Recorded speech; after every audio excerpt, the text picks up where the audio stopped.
अध्यापक भर्ती L1 और L2 सामान्य और विशेष शिक्षक आप आवेदन कर रहे हैं, उसमें आपको जो क्वालिफ़िकेशन है, उसमें कई प्रकार की समस्याएँ आ रही हैं। तो इस वीडियो में आपको बताने वाला हूँ, क्या-क्या आपको कहाँ-कहाँ, क्या-क्या डालना है आपको, किस प्रकार के आपको दस्तावेज़ की आवश्यकता है और जो भी आपके अन्य डाउट हैं, उन सभी के बारे में जानकारी देने वाला हूँ। तो सबसे पहले तो आपको जैसे ये आपके आवेदन में जो मेन है क्वालिफ़िकेशन, यहाँ पे आपको ईडब्ल्यूएस पे मार्क करना है, ना ही आपको ईडब्ल्यूएस स्कैन हो रहा है, ना ही आपके जो है रीड सर्टिफिकेट आपका अपलोड नहीं हो रहा है। आप रोल नंबर डालोगे, आपका डायरेक्ट क्लिक करने से आपका आ जाएगा। इस वीडियो में आपको क्वालिफ़िकेशन से संबंधित जानकारी जैसे कि आपको यहाँ पर आपकी सेकेंडरी एजुकेशन यानी 10वीं की जानकारी डालनी है, आपके सब्जेक्ट में ऑल सब्जेक्ट लिखना है। यहाँ पे आप अगर राजस्थान से हैं तो बीएससी अजमेर डाल दीजिए, आपकी 10वीं के रोल नंबर डाल दीजिए। यहाँ पे आपका रिजल्ट अगर परसेंट में तो परसेंट में और ग्रेड में तो ग्रेड में, उत्तीर्ण होने का वर्ष और यहाँ पे आपके जो प्रतिशत है वह डाल दीजिए। इसके बाद आपके जो यहाँ पे है जो स्टार लग रहे हैं उनमें आपको डालना अनिवार्य है और इसमें आपको आवश्यकता नहीं है, लेकिन जो स्टार है इनमें आपको जानकारी देना अवश्य है। जैसे फर्स्ट पॉइंट क्लियर हो गया। सेकंड में है, सेकंड में बताते हैं आपको सेकंड में क्या है। जो सेकंड में आप डालोगे यहाँ पे तो इसमें आएगा एक तो ग्रेजुएशन या इक्विवेलेंट या पोस्ट ग्रेजुएशन इक्विवेलेंट या सीनियर सेकेंडरी इक्विवेलेंट। अगर आप बीएसटीसी का आवेदन कर रहे हैं तो बीएसटीसी के आवेदन के लिए आपको सेकेंडरी इक्विवेलेंट डालना होगा। अगर आप बीएड का आवेदन कर रहे हैं तो अगर आपने बीएड ग्रेजुएशन से की है तो आप ग्रेजुएशन के आधार पे, अगर आपने पोस्ट ग्रेजुएशन के आधार पर बीएड की है तो आपको पोस्ट ग्रेजुएशन की डिटेल देनी होगी। इनमें से आपने जिस भी आधार पे की है वो आपको सिलेक्ट करना होगा। जो नंबर तीसरा पॉइंट है, अगर आपने बीएड कर रखी है तो आपको इनमें से जो ऑप्शन सेलेक्ट करना है। अगर आपने 1 ईयर की बीएड कर रखी है तो आपको 1 ईयर, अगर आपने विशेष शिक्षा से 1 ईयर की बीएड कर रखी है तो आपको ये भरना है। लेकिन विशेष शिक्षा वालों की एक समस्या आ रही है कि उनके 2 ईयर का ये नहीं रखा है। अब इनके तो दे रखा है बीएड, बीएससी एड, यानी अगर आपने बीए करके बीएड किया तो ये सिलेक्ट करना है, और आपने बीएससी करके बीएड किया तो आपको ये सिलेक्ट करना है।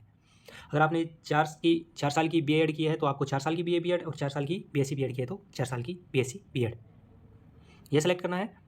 लेकिन विशेष शिक्षा वालों के जो 2 ईयर का समस्या आ रही है तो आपको कोई दिक्कत नहीं है। आपको अगर आपने बीए करके बीएड किया है तो ये सिलेक्ट कीजिए, और बीएससी करके बीएड किया है तो ये सिलेक्ट कीजिए। यह 1 ईयर के लिए है और ये 1 ईयर के लिए है। तो आपको जहाँ तक मेरे को जानकारी है आपको इसमें सेलेक्ट करना होगा। अगर आप इसमें भी सेलेक्ट करने हैं तो आपको समस्या नहीं आने वाली है वैसे, क्योंकि इसमें ऑप्शन ही नहीं दे रखा है, कॉलम नहीं दे रखा है कि विशेष शिक्षा से बीएड 2 ईयर वाली। तो इसमें आपको या तो आप ये सेलेक्ट कर दीजिए 2 year bachelor degree special education, या फिर बीए, बीएससी जिस भी आधार पर आपने बीएड की है वह सेलेक्ट कर दीजिए। और भी आपके कई प्रकार के डाउट हैं, जैसा कि विशेष शिक्षक की समस्या है कि इसमें आपको सीआरआर नंबर की आवश्यकता है क्या। तो आप आवेदन करोगे उस समय आपको सीआरआर नंबर की आवश्यकता नहीं होगी, लेकिन बोर्ड ने निर्देश दे रखा है कि अंतिम तिथि तक आपकी सभी शैक्षणिक योग्यताएं क्वालिफाई होनी चाहिए। तो जहाँ तक जानकारी है वहाँ तक आपको सीआरआर नंबर से समस्या नहीं आने वाली है। आप सीआरआर से रजिस्ट्रेशन करवा लीजिए, क्योंकि आपका परिणाम यानी आपका जो परिणाम है वह आपका अंतिम तिथि से पहले आ जाना चाहिए।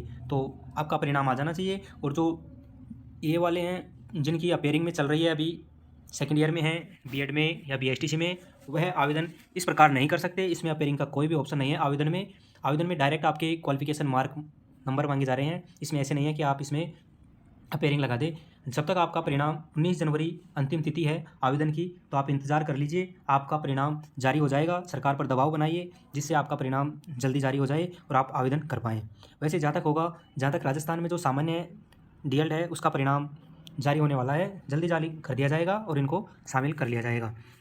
और विशेष शिक्षा वाले हैं जिनकी अलग अलग यूनिवर्सिटी हैं, तो वहाँ से आप अलग अलग यूनिवर्सिटी से आप संपर्क कीजिए और आपकी मार्कशीट, अगर आपका परिणाम आ गया तो आप आवेदन कर सकते हैं। आपको पता होगा कितने नंबर आ रहे हैं आपके, रोल नंबर वो डाल दीजिए। इसमें ना ही आपके पास किसी भी प्रकार का दस्तावेज इसके नहीं किया जा रहा है, एक आपकी फ़ोटो और एक आपके हस्ताक्षर, इसके अलावा आपको किसी भी प्रकार के दस्तावेज की कॉपी स्कैन करने की आवश्यकता नहीं है।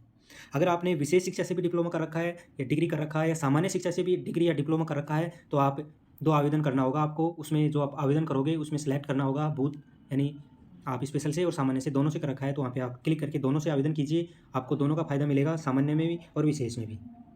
अगर आप स्पेशल बीएड कर रखी है, आप बीए कर रखी है आपने और डिप्लोमा कर रखा है स्पेशल से, तो आप L2 के लिए एलिजिबल हैं। लेकिन इसमें आपको 50% मार्क अनिवार्य हैं, और जो आरक्षित कैटेगरी हैं उनको 5% की छूट दी गई है, ईडब्ल्यूएस, एसटी, एससी, ओबीसी इनको।